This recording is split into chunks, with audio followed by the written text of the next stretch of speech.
Hello and welcome to episode 20 of the Tea and Possibilities podcast. I'm Nikki and this is a podcast all about knitting, crochet and making all the things, coming to you this week from London. You can find me on Twitter and Instagram at hippie_Nikki. I'm on Ravelry as Nikki Hippie, and if you search for Tea and Possibilities under the groups tab, you will find our group there. The show notes, as always, will be available on my blog, and you can find the links to everything I've just mentioned just down below. Firstly, I would like to say a big welcome to any new viewers and a massive welcome back to my returning viewers. I really do appreciate you giving the podcast a shot, and I appreciate everyone who comes back every week, so thank you. I'd also like to say a big thank you to everyone who sent messages over the last couple of weeks. I had lots of really sweet messages hoping that our move went well, and a couple making sure Rich and I were fine after the attack on Westminster Bridge and the Houses of Parliament. We were both fine. It was only a 20-minute walk from where I work, so it was a little bit unsettling to see all that happening so close to home, really, and I have been thinking a lot about the people involved and their families, and just hoping and sending the best thoughts that I can. But yes, thank you so much for asking. We were fine. The move went very well. I think we've got quite good at moving now. We are here settled in my family home, and we are planning to stay for a little while just to save up some money and to make sure that we know exactly where we're moving to and that we're happy with where we're moving, because I don't want to move again in a year's time. I'm looking to settle down for a bit longer because I hate moving. I usually film on a Saturday. Today is a Sunday. I will go into why I didn't film yesterday shortly, but today is also my mum's 60th birthday, so I'm trying to get this filmed quite quickly before we head out for her birthday treat, which is high tea at the Brasserie Blanc. So if I start running through things a little bit quickly, you know why. Just a reminder that the Best Year Ever Cowl is still running. It runs from the 1st of January to the 31st of December 2017. I will link to all the details and all the rules and everything like that in the show notes, but it's essentially knit or crochet or make 4 things that bring you joy this year, and you will be in with a chance to win a prize. There is a pen pal element that I reopened midway through March, I think it was, and I did close it this morning. Yesterday morning.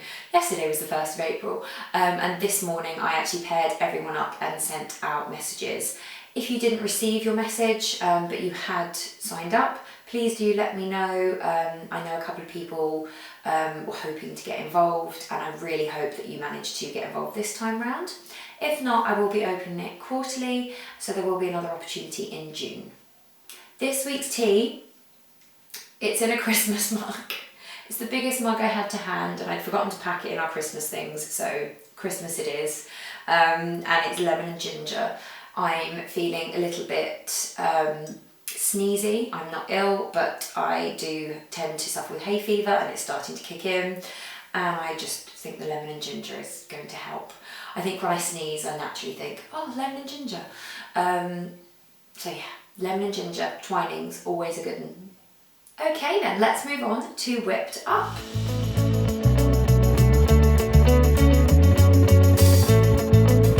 This week's Whipped Up kicks off with a finished object. I would like to thank you for your patience. I am a very slow knitter, I'm a very slow crocheter. I don't have that much time, unfortunately, to do as much as I would like to do.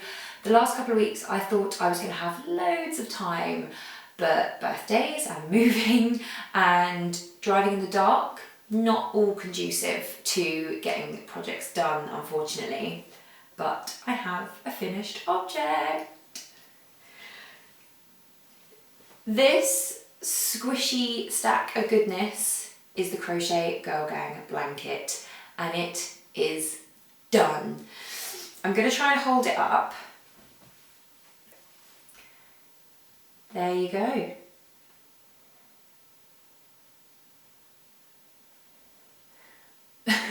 So hopefully you can see there all the colours. So there's yellow, 2 shades of orange, 2 shades of red, and the grey border, which I think really makes everything pop. And I went for a border with yellow, orange and red, and I did that in the hump stitch. Now I call this a finished object It literally came off the table where it was blocking this morning and I couldn't wait to show it to you.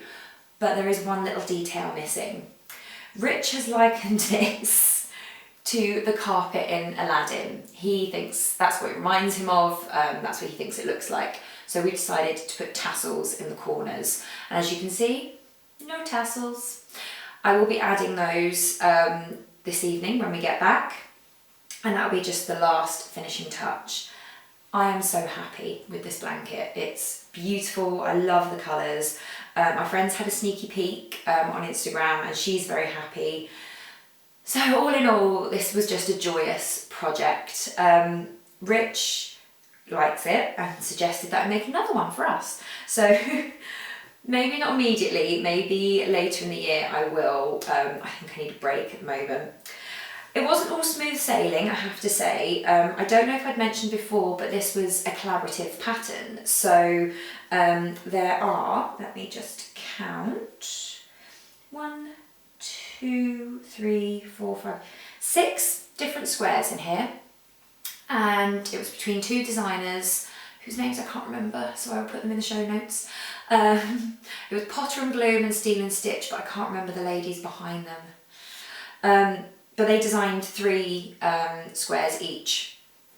And I wonder if it would have been an easier make had it been designed by one person, because a couple of these, I don't know if you can see, there is a little bit of puffing, just because I found in particular these yellow triangles were a little bit too large. So when it came to stitching the whole thing together, which was not the torture that I thought it was going to be, actually, as it turns out, some of them needed a little bit of stretching and others didn't, which was a little bit frustrating. And these granny square triangles were significantly smaller than these triangles here. So that was a little bit, as I say, it was a bit frustrating. As you already know, I had real issues with, I can't find it. Here we go. With the last square, which was this red square. This was eventually my design. I couldn't manage the cable square. It just wasn't working for me. If I make another one, I don't know that I would bother to attempt the cable square again, because I'm quite happy with that. I think it works really nicely. And look at the colours! It's so beautiful, so beautiful.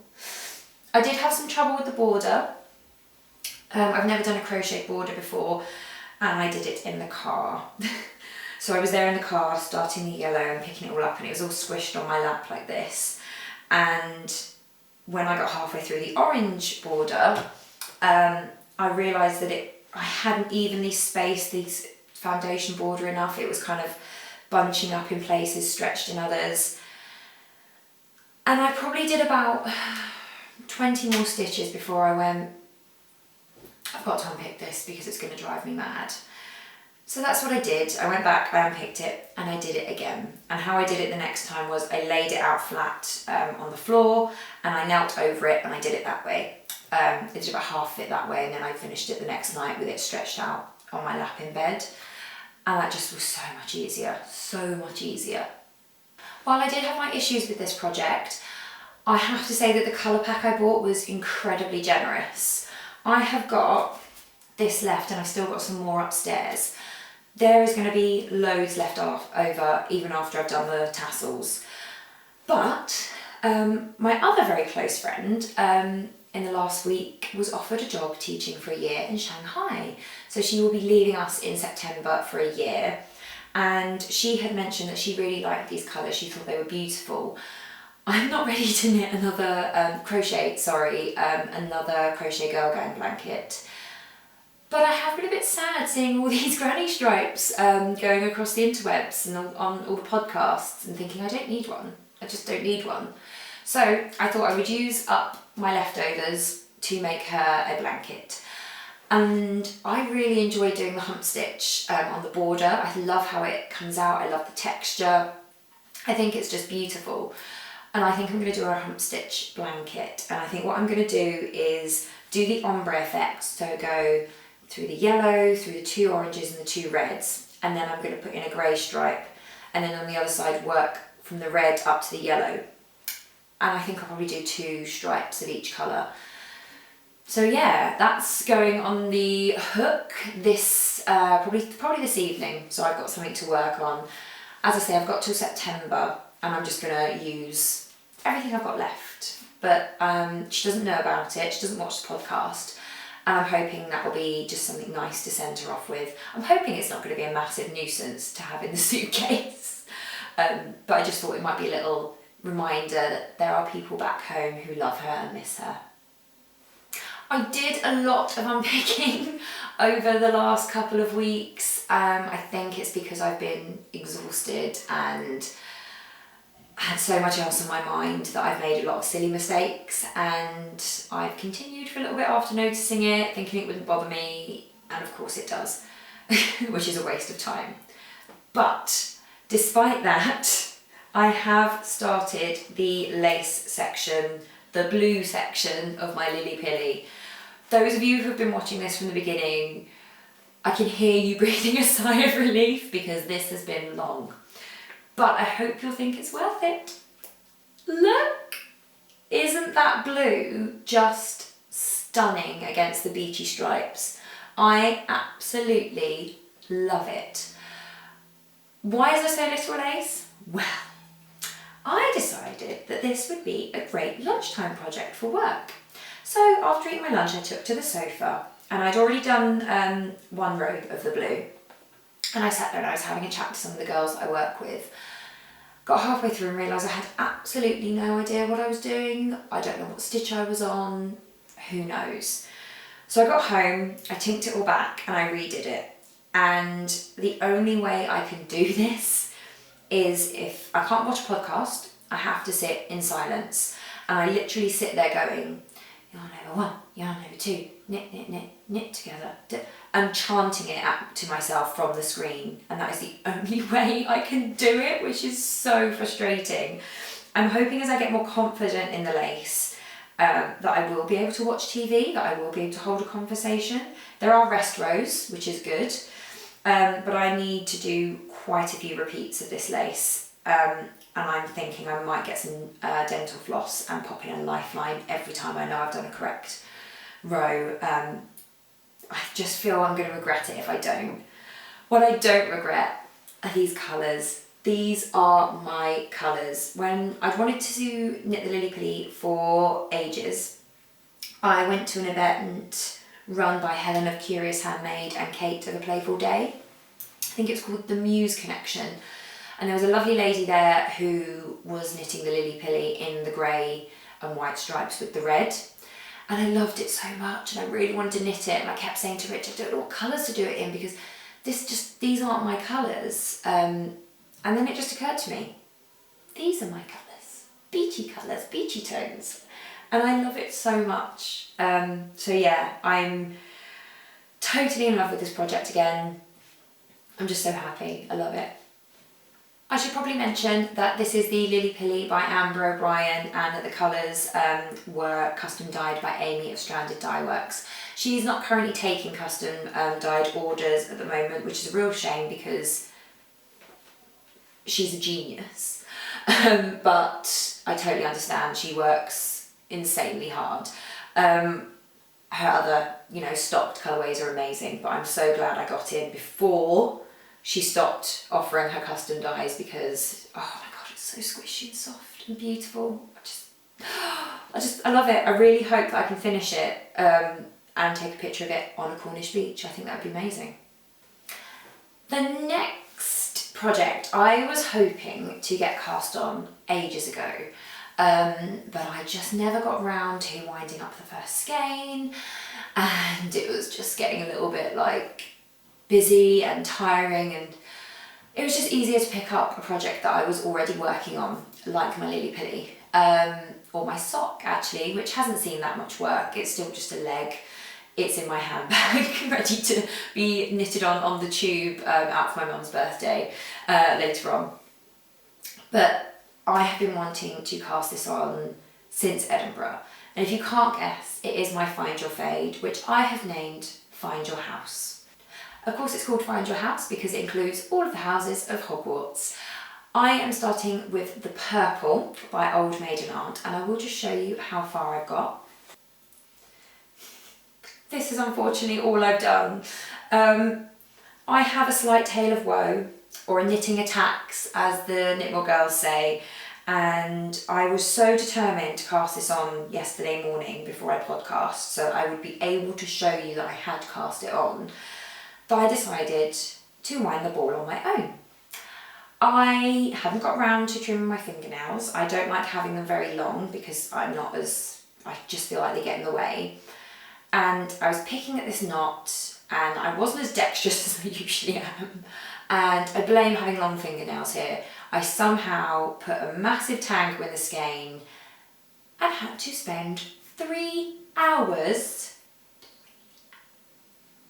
untangling it, trying to rescue my beautiful ball of beautiful, sparkly, stunning purple yarn from the absolute rat's nest I had created.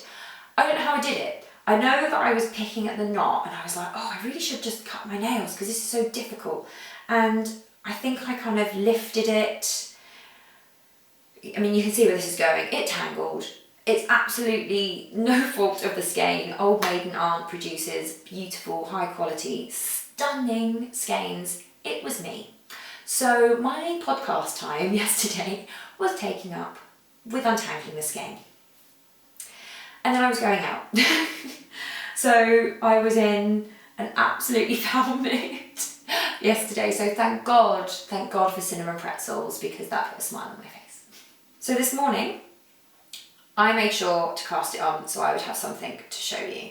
And I like this. I feel a little bit like Jafar from Aladdin. Like Soulbeard. I'm using a stitch marker from my set from the Winemaker's Sister, and of course I had to use my little castle, that's Hogwarts, on my Hogwarts shawl, and I love this. I love how it's knitting up. You cannot feel the sparkle at all. It is so soft. I thought it would be a little bit scratchy. It really isn't. It's lovely.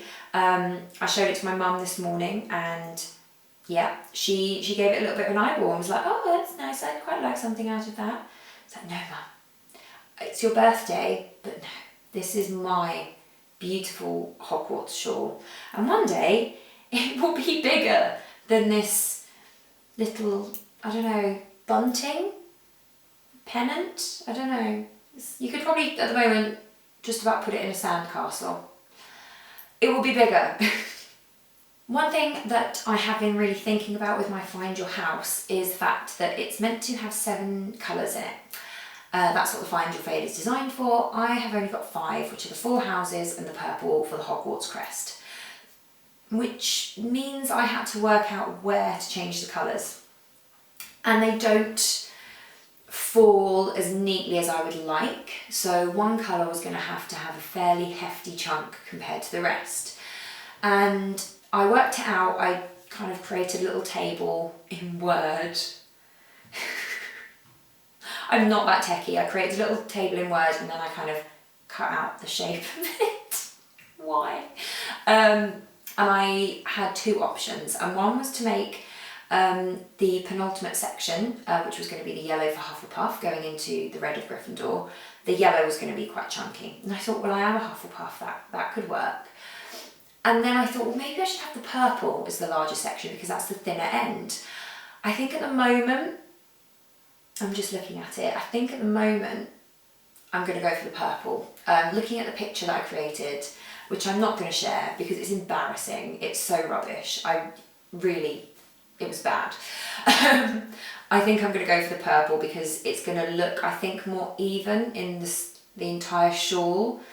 Because even if I do more sections in purple, there'll be the thinner sections. So overall, it's going to look like about the same. I might get partway through the purple section and think, nah, I want more yellow. So it's definitely a work in progress. I'm kind of feeling my way with it still at the moment. I will definitely be entering this when it's finished into Katie of Inside Number 23's year-long Harry Potter cal, because why not? If it's Harry Potter, why not enter it? One other thing that I have been working on is swatching for my Hortensia. I don't have my swatch to hand because it is blocking. I know. I was never a swatcher. And then I listened to an episode, which I will link to, I can't remember which one it was, but it was the Truly Myrtle podcast, and she and her mum were talking about the benefits of swatching. And they converted me, I have to say. I just thought it was going to be, I'm not going to swatch by Find Your Fade because it's a shawl. It's either going to be enormous or slightly less enormous. But I am going to swatch it for my garment, the Hortensia cardigan, because I am a perfectionist. I don't want to rip it out because it doesn't fit when I could just do a little bit of work now. And because I have my Lily Pilly and because I have my fade, I do feel more inclined to swatch because I'm not waiting to get something on the needles. So that's quite good. If you want a tip for liking swatching, maybe do it when you've got other things to work on so it doesn't feel quite so urgent. Despite the fact that it's not yet cast on, I intend to take my little swatch out with me next weekend to choose some buttons and some ribbon. I have never made a garment I have properly finished. My Harry Potter jumper was fairly basic. I've never had anything fancy. So I'm looking forward to getting some really beautiful buttons, learning buttonholes, and putting on the grosgrain ribbon to make it a little bit stronger. And I'm going to treat myself and buy something really pretty. So yeah, there's not loads that I'm working on at the moment, purely due to the fact that I knew March was going to be busy, but for some reason I thought there would be more downtime. What I didn't realise was that I was going to just want to sit or sleep. And I just didn't have the bandwidth. I just did not have the bandwidth at all for actually knitting anything complicated. I've gone round and round a few times on my sock. That's about it. I'm really looking forward to casting on my crochet stripe blanket. Is it called casting on if it's a crochet project? Starting. I'm looking forward to starting my stripe blanket because then when I inevitably have those nights where I'm just too tired to actually think about lace or even think about increasing or decreasing, I can just pick that up and just go back and forth. So I'm really looking forward to having a range of projects back on the needles. Something I have been getting involved in though is swaps. So Lintera on the Tea and Possibilities group volunteered to arrange an Easter swap, which was really, really lovely of her. I am putting together my parcel today. I'm going to go out and pick up some sweet treats. It's an Easter swap, of course there's going to be some sweets in there, and I would like to put in some like really nostalgic English sweets and a couple of like nicer treats in there as well. So I'm putting that together today. I have been putting together a little package for my pen pal because when we moved, we literally got rid of half of everything we owned. We did so many charity runs, it was insane. But there are a few things that I kept back because I thought my pen pal would like them. I was paired with Rachel, the crafty historian, and she's got some projects that I had some yarn for that I wasn't planning to use, but it looked like they would be perfect for her project. So I've been packaging all that up today and writing a letter, so that's going into the post. And I got involved with Reddit gifts. Rich is obsessed with Reddit. He loves it. He finds a lot of news there, he finds a lot of interesting facts. And when I'm down, he goes into the puppy subreddit and cheers me up. But he happened to notice, because he's on Reddit quite a lot, that there was a yarn exchange coming up. And he told me about it. He said I should get involved, and I have. I've got my person. We're not doing a straight swap. I've got somebody else who'll be buying for me. And it closed on March the 20th, and I did put it on my Instagram, so I hope you did see it. If there is another one, I will let you know. I only found out about it a couple of days before. And you basically fill out, your Ravelry information, what you like, what you don't like, so that you can get the best possible gift. And I can't show you mine because I packaged it all up first thing this morning, and then was sat down to podcast and thought, I should have kept it out. But I got my lady a skein of Triskelion yarns. I can't pronounce the colourway, I'm not Welsh. It's a beautiful language, but I do not want to mangle it. So I'll put the name on the screen now, but it is a beautiful bright teal and it's so lovely. I might have to get some for myself to knit a cardigan or a jumper maybe, but it's beautiful. I really recommend Triskelion Yarns. I loved it, their stall at Edinburgh Yarn Festival, but I didn't manage to get any. Having now got some, had time to spend swishing it, beautiful, would definitely buy again. To make it a bit of a nicer present, I also got a little notions pouch from Kettle Yarn Company. Again, it's something I've been lusting over so much, and having seen it in real life, definitely worth the money. I will be treating myself as soon as I can. So all those will be going into the post in the next couple of days, and I really love making our parcels. I really do, writing letters and little cards and making it really nice. So there will be other swaps, I'm sure, coming up in the group. I will let you know if I hear about any. If there is another yarn exchange or similar on Reddit, I will definitely put a post up in the group. Now, there is no knit and natter this week, just because I'm slightly pressed for time, but there is one last thing I wanted to share with you. Lisa, who is counting sheep on Ravelry, asked if she could send me some prizes for the Best Year Ever Cow, and of course I was absolutely happy to receive them. If you want to send a prize, please do let me know. I massively appreciate it. It's very, very kind of you. And Lisa popped in the post these two beautiful skeins. She was generous enough to send two so that I could have one for myself. They're just beautiful. I mean, I have to say, this is my favourite. It is 75% virgin wool, 25% nylon, and it's a one-of-a-kind colour. Lisa will be opening up the Counting Sheep shop. It is not open yet, but as soon as it is, I will let you know on the podcast, and I'll mention it on Instagram as well, just to make sure you find out. Because why wouldn't you want this? Beautiful. It reminds me of Bertie Bott's Every Flavour Beans. There's something so nostalgic about it. It's like a sweet shop. Rich saw this come out of the box, and even he said, wow, that's the most beautiful skein of yarn that I've ever seen. And this is a man who went to Edinburgh Yarn Festival. So this one is beautiful. This is also stunning. This is another one of a kind. Again, 75% virgin wool, 25% nylon. And it's got these beautiful purples and pale, pale blues, almost a silvery grey. This is just beautiful, and the care that's gone into making these two is just insane. Because I feel that you should have this, I am giving this one away for the Best Year Ever Cow. So this is one of the things you could win by making yourself 4 beautiful projects that fill you with joy. I will struggle to give this away. I would struggle to give either of them away. But this is so beautiful, it has to be a prize. I can't be selfish and hang on to this one. This one, I would quite like to make quite a nice lacy cowl with. I think that would be really nice. I can wear purple. I can't wear very many brights in my face because I am pale. But I think this would look really nice, and I love it. I think it's beautiful. I might make knits actually. I have a Harry Potter pattern book which I will link to. It's not the Charmed Knits one, but I can't remember what it's called. And I'm sure in that there's some really lovely lacy gloves, and wouldn't that be beautiful? Maybe it's going to be gloves. Thank you, Lisa. Thank you so much. Your dyeing is beautiful.